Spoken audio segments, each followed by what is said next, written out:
Hi friends, welcome to సాత్విక kitchen and vlogs. చూడండి, ఈ ఫోటోలో ఉన్న వెనకాల ఉన్న విగ్రహం అది ఒక పెద్ద రాతి శిలా విగ్రహం లాగా ఉంది. దాన్ని శిల్పుల ద్వారా చెక్కించి విగ్రహాన్ని తయారు చేశారట. ఇది వచ్చేసి సంగారెడ్డిలోని ఫసల్వాడి దగ్గర టెంపుల్ని కట్టడానికి ఫిక్స్ అయ్యారు. దానికోసం ఎక్కడి నుంచో ఈ శిలారాతి విగ్రహాన్ని తెప్పించి దానికి రకరకాల పూజలను చేసిన తర్వాత ఆ విగ్రహాన్ని శిల్పుల ద్వారా విగ్రహంగా చెక్కిస్తారట. అయితే ఈ యొక్క రాతి శిలా విగ్రహాన్ని తీసుకురావడానికి చాలా రోజుల నుంచి ఏ విధంగా తీసుకురావాలి, దానికి ఏమేమి పూజలు చేయాలి, ఏ విధంగా మొత్తం ప్రాసెస్, ఆ రోజు తీసుకొచ్చిన రోజు ఏం చేయాలనేది ముందుగానే అన్నీ అరేంజ్మెంట్ చేశారు. దాదాపు దీనికి ఒక 20,000 మంది వరకు ఈ విగ్రహం ర్యాలీలో పాల్గొనడం జరిగింది. చూడండి, అక్కడ ఉండే మహారాజు గారు దీన్ని ఏ విధంగా చేయాలనేది మొత్తం టోటల్గా ఎక్స్ప్లెయిన్ చేసి భజన రూపకంగా, అంటే భజన చేసేవారు కూడా తీసుకొచ్చారు. అదేవిధంగా నృత్యం చేసేవారు, డంకా మోగించేవారు, పాటలు పాడేవారు, చాలా రకాల వారు ఇక్కడికి వచ్చి రకరకాల పాటలు పాడుకుంటూ దాదాపు 12 కిలోమీటర్ల దూరం పాదయాత్ర ద్వారా నడుచుకుంటూ వెళ్ళడం జరిగింది. అయితే ఆడవాళ్ళందరూ ఎల్లో కలర్ శారీస్ని కట్టుకొని కలశాలను ప్రిపేర్ చేసి పెట్టారు ముందే. ఆ కలశాలను ఒక్కొక్కటి పట్టుకొని ఈ పాదయాత్రలో పాల్గొనడం జరిగింది. ఈ యొక్క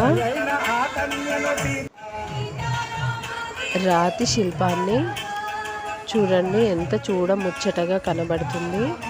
దీనిని నవాయతన రాతి శిల్పం అని పిలుస్తారు.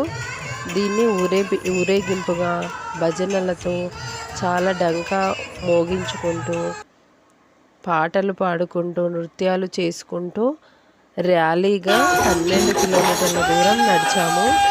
ఇందులో నేను కూడా పాల్గొన్నాను. మనకిచ్చిన కలశాలను కొంతమంది తలపై పట్టుకున్నారు, కొంతమంది చేతిలో పెట్టుకుని నడుస్తూ ఉన్నారు. ఒక రోడ్డు మొత్తం ప్యాక్ అయిపోయి ఉంటుంది, ఎందుకంటే చాలామంది, దాదాపు 20,000 మంది వరకు ఈ ర్యాలీలో పాల్గొన్నారు. కాబట్టి చాలా ఎక్కువ మంది పాల్గొనడం వల్ల ఒక రోడ్డు మొత్తం ప్యాక్ అయిపోయి ఉంది.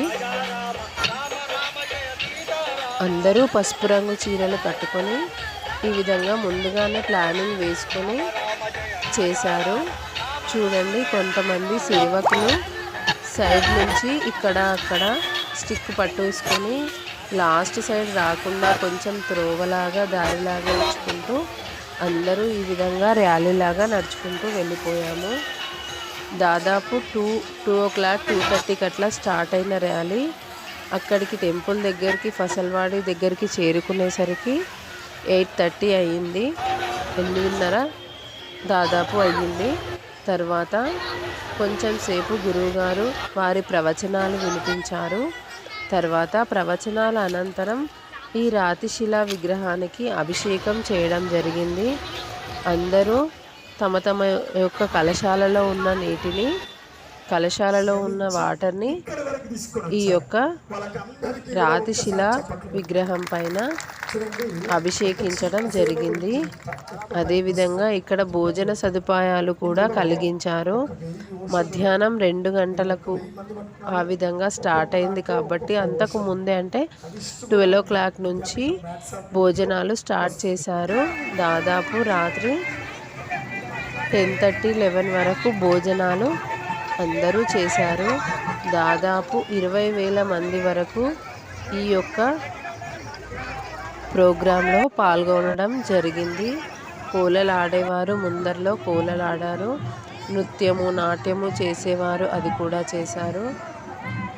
ఈ విగ్రహాన్ని ఈ విధంగా ఊరేగింపుగా తీసుకెళ్లారు. దీని ద్వారా విగ్రహాన్ని తయారు చేస్తారంట. అయితే ఇందులో నేను పార్టిసిపేట్ చేయటం నా అదృష్టంగా భావిస్తున్నాను. ఎంతో పుణ్యం చేసుకుంటే కానీ ఈ విధంగా దీంట్లో పాల్గొనడం కాదు. ఇక్కడ భజన కోసం తీసుకొచ్చిన వారందరూ వైట్ క్యాప్స్, వైట్ డ్రెస్ ధరించారు. వీళ్ళందరినీ పండలాపురం నుంచి భజనకారులను, ఆటలాడే వారిని తీసుకొచ్చారట.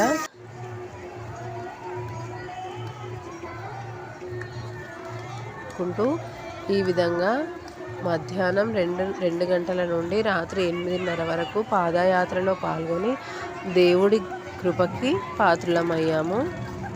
Thanks for watching.